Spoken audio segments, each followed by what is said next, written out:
Danes je z nami arhitekt Jurij Sadar. Jurij Sadar je profesor na ljubljanski fakulteti za arhitekturo, predava pa tudi na številnih drugih fakultetah širom po svetu. Peking, Tokio, Münster, Los Angeles. Študente uvaja v poklic arhitekture kot samostojno razmišljajoče intelektualce s samozavestnim poznavanjem stroke in skupaj z njimi sodeluje na mnogih domačih in mednarodnih natečajih. Že od leta 1996 je skupaj z Boštjanom Vuga soustanovitelj arhitekturnega biroja Sadar Vuga, ki je eden izmed vodilnih arhitekturnih birojev v Sloveniji in tudi v mednarodnem prostoru.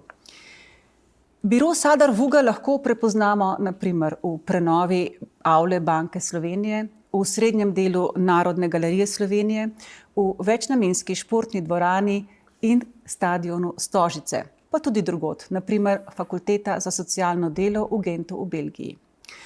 Arhitekturne nagrade, projekti, samostojne razstave, skupinske razstave in še pedagoško delo s študenti. Zdi se, da arhitektura vsebuje veliko dejavnikov, ki jo določajo. Kaj pa je za vas arhitektura? Je to res neka mati vseh umetnosti? Ja, zdaj ta definicija, kaj arhitektura je, vsak bo na nek način odgovoril drugačen, ampak predvsem dejstvo je, da gre za neko umetnost gradnje in obsega pa eno zelo široko polje aktivnosti, od ukvarjanja z oblikovanjem krajine, intervencijami v krajini, urbanizmom, gradnja mest, palač, stavb, pa tudi oblikovanje interierja, oblikovanje predmetov. Skratka, ena tako v resnici široka paleta aktivnosti in dejavnosti. Zdaj določeni arhitekti se v resnici usmerjajo bolj v neko polje, področje, merilo ali kakorkoli. Mene je pa v bistvu vedno zanimalo praktično celoten ta spekter aktivnosti in poskušamo v biroju se ukvarjati z vsemi temi merili, vsemi različnimi nalogami v resnici istočasno. Zdaj, mogoče Zdi se mi zdaj, ko ste govorili, sem se spomnila na medicino, kjer vsak specialist gleda na svojo stroko, medtem ko na primer ajurvedska medicina gleda na človeka kot celoto. Se pravi, gledate v nekem takem ajurvedskem smislu na arhitekturo? Ja, jaz mislim, da ja, no, da je to na nek način nujno, ne, zato ker vedno bolj se arhitekti zdaj sprašujemo o tem, do katere mere lahko naša disciplina v resnici vpliva na spremembe v družbi. To v resnici nas zanima. Ali smo samo servis, ki nekaj pač oblikuje, nekaj zgradi, kar družba potrebuje. Mi verjamemo, da v bistvu lahko z neko drugačno arhitekturo, drugačnemu pristopu k načrtovanju in komuniciranju te naše discipline in našega dela lahko aktivno sodelujemo pri spremembah in sooblikovanju družbe. In to je pač tisto, kar bi rekel, da je mogoče naše osnovno vodilo. Zdaj, pa mogoče zdaj, kako to dosežemo ali pa poskušamo uveljaviti skozi te naše projekte, učenje in tako naprej, je, vedno smo rekli, da pač baziramo naše delo na arhitekturnem efektu. Zdaj, kaj to je? Ne? Se pravi, da arhitektura nekako s svojim nekimi proporciji, s svojo strukturo, organizacijo, načinom, kako se po njej gibaš, kako jo umestiš v bistvu v prostor, v resnici ustvari neko spremembo. In ta sprememba je potem tista, ki generira to aktivno vlogo v nekem okolju. Se pravi, ne gre samo za neko obrtno dejavnost, ampak gre za umetnost in potem to umetniško idejo še znati izvesti. Ja, jaz mislim, da pač, sigurno arhitektura je umetniška disciplina, tle ni dvoma, ni vse, kar se zgradi umetnost, zelo en mali segment je to, ki mu lahko pripišemo to umetniškost, ampak ta segment je tisti, ki stvar poriva naprej. In ta segment je tisti, ki odstopa od generičnega oziroma je tisti, ki zaneti v resnici spremembo, no, da povem bolj preprosto. Podobno kot v likovni umetnosti. Neka revolucionarna stvar se zgodi, ki potegne potem za seboj še druge stvari. In seveda to je pomembno za umetnost. To ni odvisno, niti ne od merila. Včasih je lahko nek predmet, neka stvar, mogoče tudi nek tekst, ne tisto, kar je zgrajeno, naredi in ta pomik v resnici naprej. No, zdaj smo v 21. stoletju, ko imamo opravka s sodobno arhitekturo. Kako bi definirali ali pa kako razlagali sodobno arhitekturo? Kaj se dogaja v sodobni arhitekturi?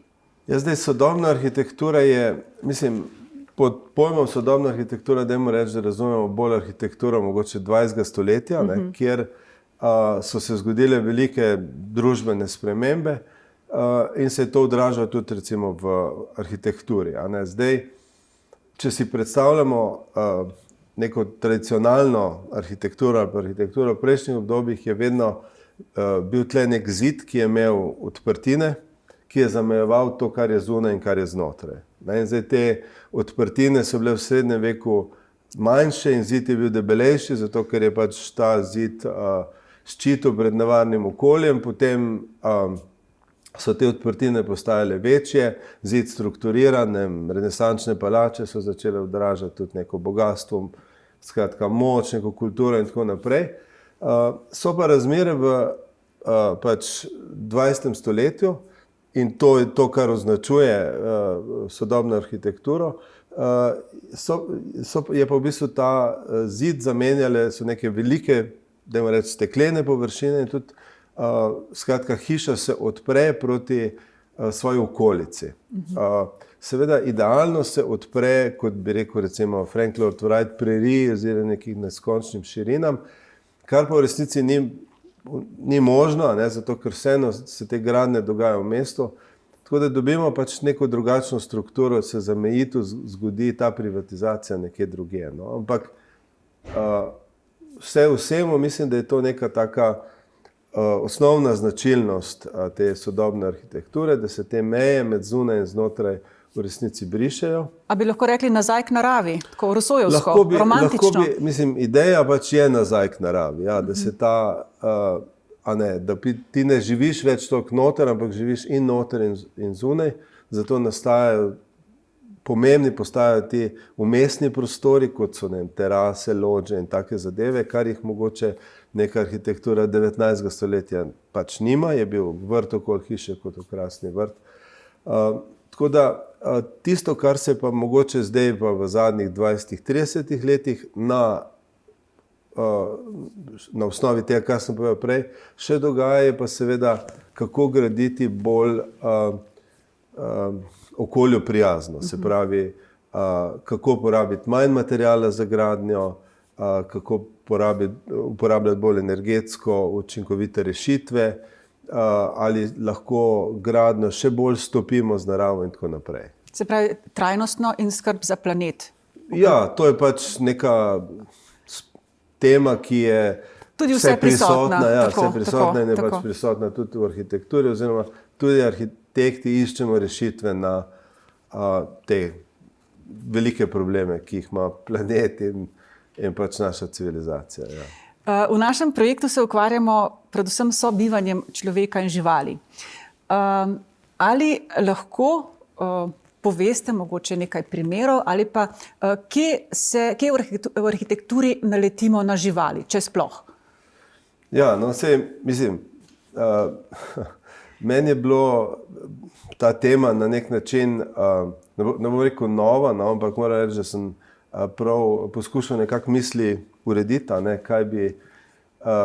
kako bi lahko to temo, se pravi živali in arhitektura, pa narava in arhitektura, opisal ali pa strukturiral. No, in se mi je zdaj zanimivo mogoče na začetku poiskati neke primere v naravi, ki mogoče imajo neko vezo z recimo urbanizmom ali pa v bistvu z gradnjo. No? Od recimo ptičjih gnezd do mravljišč, termitov, kaj delajo in kako gradijo bobri te svoje domovanja. To so čudovite arhitekturne Ja, v resnici so to ene take zelo kompleksne strukture, ki v resnici zagotavljajo varnost in bivališča, ne vem, milijonom tem termitom, so res genialne na nek način in mislim, da nobenemu tudi še ni uspelo to čisto razložiti, pač kako to sploh funkcionira.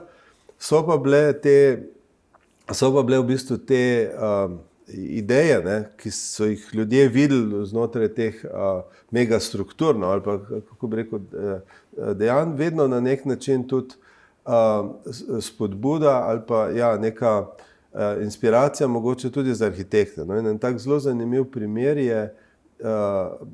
se zgodil japonska povojna arhitektura na določena smer, poimenovana metabolizem. Namreč Tokio kot zelo velik teh megapolisov v tem času je neverjetno hitro rastel in jasno je bilo, da pač ne bo klasično urbanizem in načrtovanje mest sploh lahko odgovoril na te nove pogoje, da bo treba reševati mesta bolj s vprašanji infrastrukture in tako. No, in je ena skupina mladih japonskih arhitektov nekako navezala rešitve v povezavi s tem, kako se določene strukture v naravi organizirajo, razvijajo in rastejo. In so to prenesli v In so to pač prenesli v določene urbanistične utopije in vizije, marsikatere nerealizirane, ampak tudi določene projekte, ki pa so se zgradili in ostajajo kot pač spomin na ta razmišljanja. No. Naprimer, zelo znan primer so te hoteli kapsule, kjer enostavno zaradi toliko teh migracij po mestu so ljudje rajši v resnici prespali v mestu, kot pa bi se vozili z vlakom od domov v delo. In se je razvila ta tipologija teh hotelov, kjer imaš ti eno tako mini sobico. Kot neko svetovje potem. Kot neko svetovje in tako naprej. Ne. No, potem je en primer pač, ko živali postanejo, ali pa motivi živali v smislu, ne vem, skulptur, reliefa, dekoracije, slik, mozaikov, postanejo del arhitektur, ponavadi nekih institucionalnih arhitektur ali pa recimo teh religioznih objektov, ne? In določene živali izražajo pač to neke cilje, ki jih ima ta inštitucija, kot moč, naprimer beneški lev, naprimer, ali pa orel kot spet na neka simbol svobode, moči, kraljevski atribut. Sova kot razum in tako naprej. Ne. Skratka, in določenih primerih, naprimer tudi ti templji v Indiji, so določene te živali, kot naprimer ta slon Ganeša, ki božanstvo Ganeša v podobi slona, ki podpira naprimer templj in tako naprej. Ne. Se postanejo celo arhitekturni elementi znotraj teh. Kot podporni steber. Kot podporni steber. Mogoče to v naši tej zahodni civilizaciji bolj so te živali kot nek dodatek, ne, pač neka dekoracija. Medtem ko v bistvu v teh vzhodnih arhitekturah pa dejansko so del strukture. So del v bistvu strukture. No, pol, kaj pa vem, mislim, ta zgodba gre v resnici daleč, ne.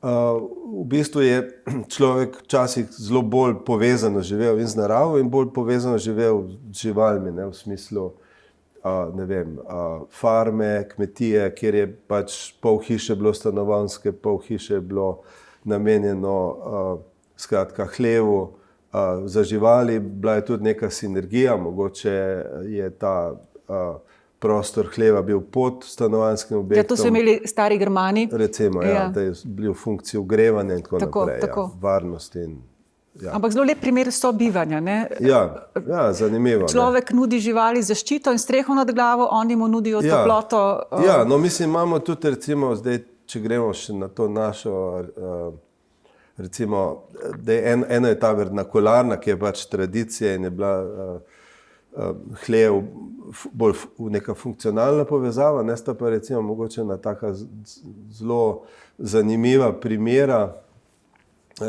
izjemna primera, no, kot tudi ikone sodobne arhitekture in 20. stoletja in v bistvu zdaj sta pa dva ranča, ki bi jih izpostavil. En je v bistvu predmestje Mexico Cityja, ki je ga načrtoval arhitekt Louis Barragan, izjemno pomemben arhitekt, Pritzkerjev nagrajenec tudi.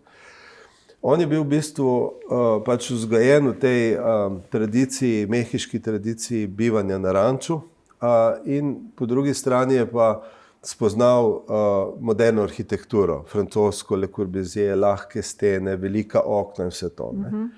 Ampak v nekem trenutku se je potem v življenju, si je sam pri sebi rekel, meni to ne daje ta hiša tega občutka varnosti.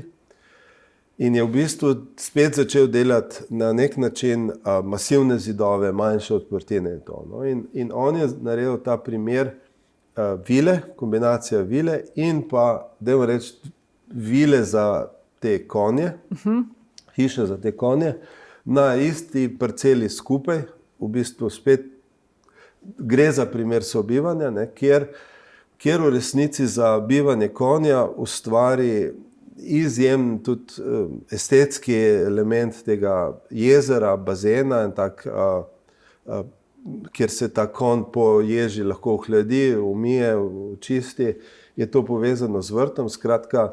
Ne gre samo, se pravi, za praktičnost, ampak gre še za ta umetniški dodatek. Ja, gre za v bistvu neko izkušnjo, tudi recimo biti skupaj s to živaljo, z njeno lepoto, hitrostjo, spretnostjo in tako naprej. Ne. No, drug primer bi bil pa mogoče primer, ki je arhitekt Tadao Ando naredil podoben tak program za ranč modnega oblikovalca Toma Forda, kjer je spet pač je ta prostor za dresuro konj povezan z bivalno suito lastnika na neki taki vodni površini, zelo abstraktno, zelo tako mogoče zenovsko, ampak vseeno ideja je, da pač biva skupaj, a ne zdaj en del funkcionalen za konja, drug del je pač funkcionalen za bivanje, ampak je čar tega, da je to v bistvu to dvoje na nek način skupaj, a ne.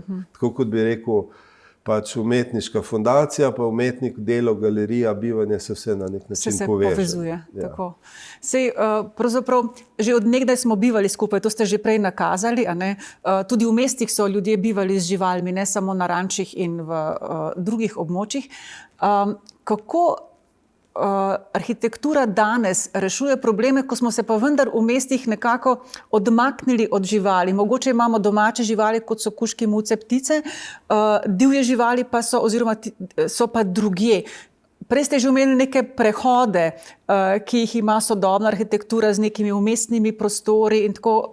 V bistvu je bilo to moje vprašanje, kako reševati te probleme, da spet vključiti živali in tudi rastline v sodobno arhitekturo, predvsem mestno arhitekturo.